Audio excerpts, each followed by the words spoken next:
Bien, je vous fais une deuxième version de la vidéo de correction concernant les questions sur le table max parce que, comme un de vos camarades me l'a fait remarquer, il y avait une erreur qui s'est glissée dans ma première vidéo. J'avais oublié d'enlever un sommet. Donc, je refais la vidéo en entier pour vous montrer comment répondre à ces questions.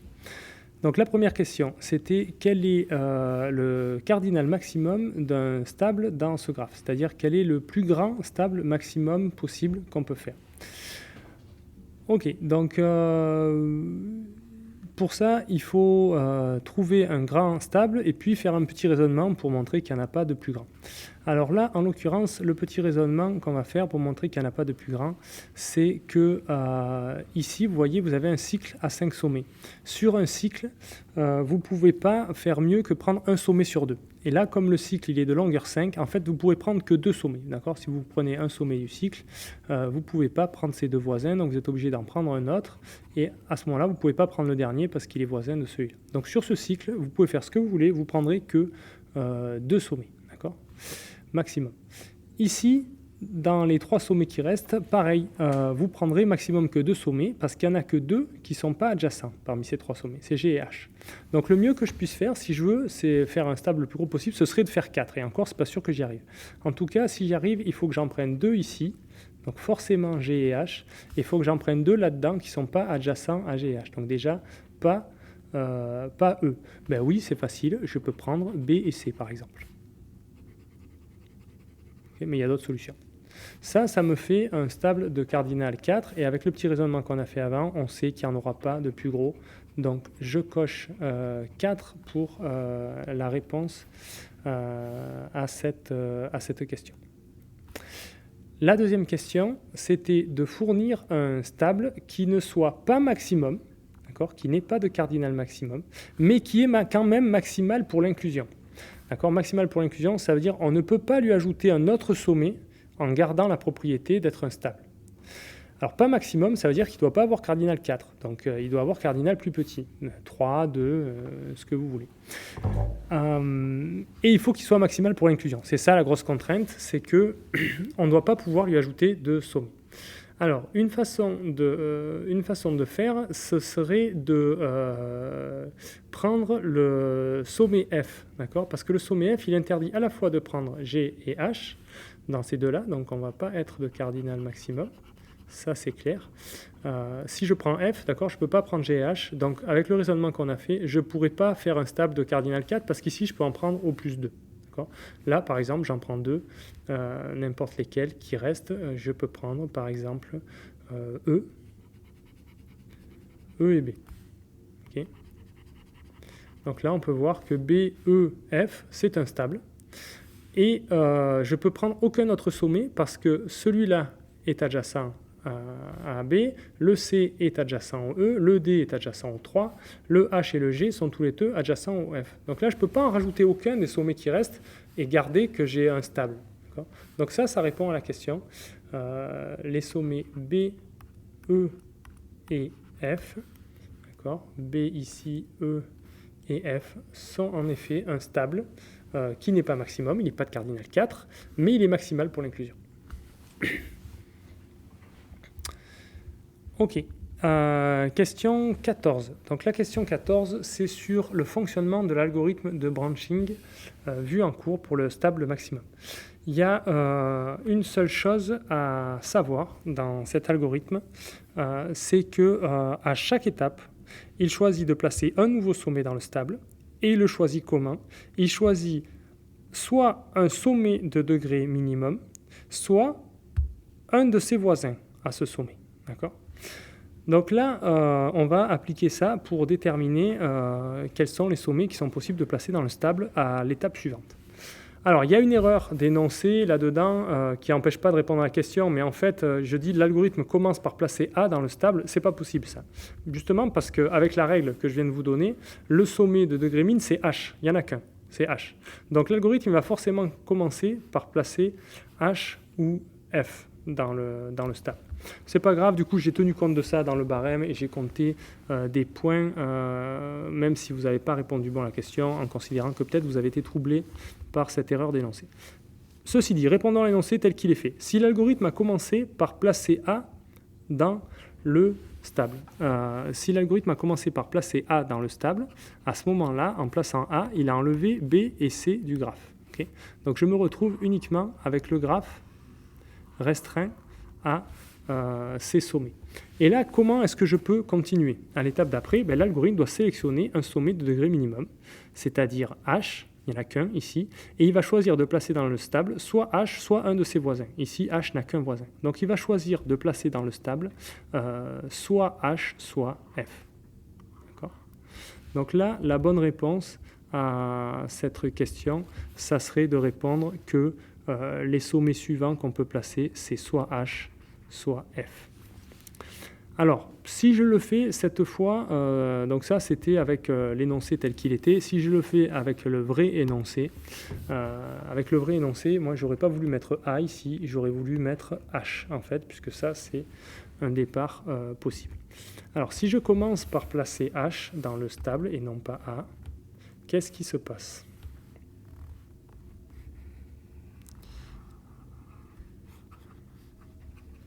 Si je commence par placer H, alors j'enlève du graphe ses voisins, c'est-à-dire F. Je me retrouve avec le graphe restreint à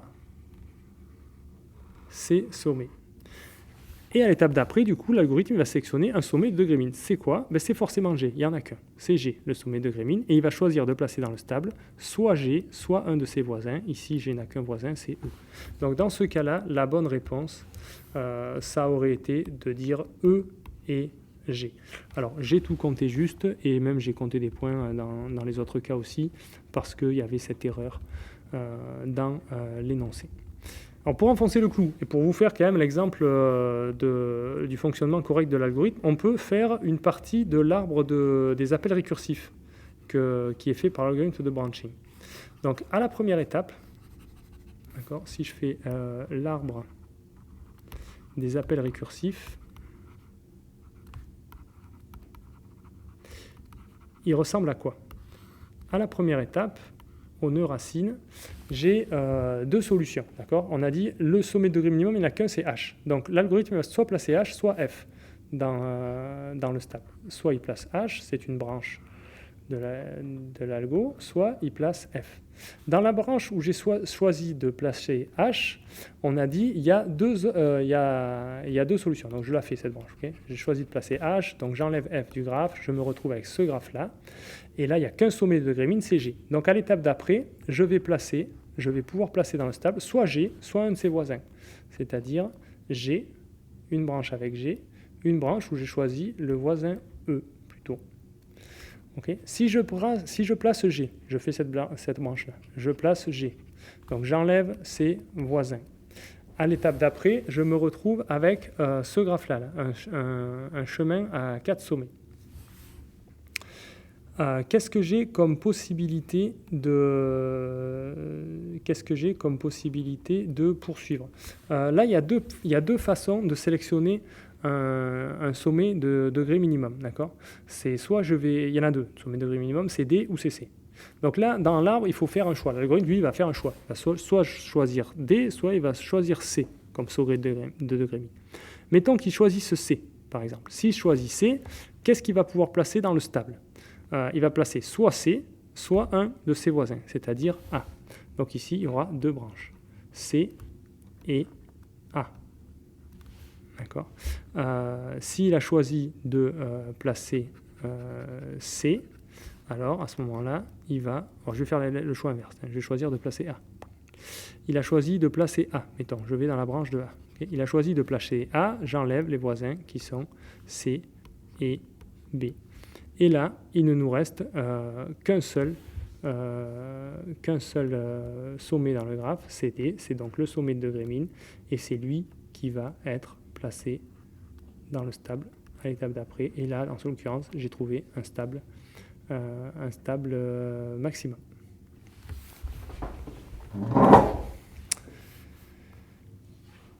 Ok. Bon, ça c'était pour vous faire un petit exemple d'arbre des appels récursifs. Donc ça, c'est l'arbre qui correspond à une exécution. de l'algorithme. En l'occurrence, ici, vous avez vu qu'il y avait, à ce moment-là, il y avait un choix. Soit je choisissais C, soit je choisissais D comme sommet de Gremlin. Donc il y aurait un autre arbre où ici, à la place d'avoir C et A, il y aurait D et B. Mais ce n'est pas la même exécution. D'accord ? Dans une exécution, l'algorithme il fait un choix pour le sommet de Gremlin. Ok.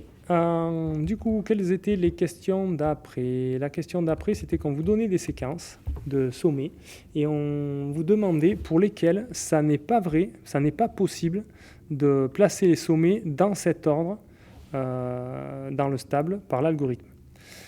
Alors, la première, est-ce qu'on peut avoir une exécution de l'algorithme qui va placer les sommets dans le stable dans l'ordre F, puis ensuite A, puis ensuite E ?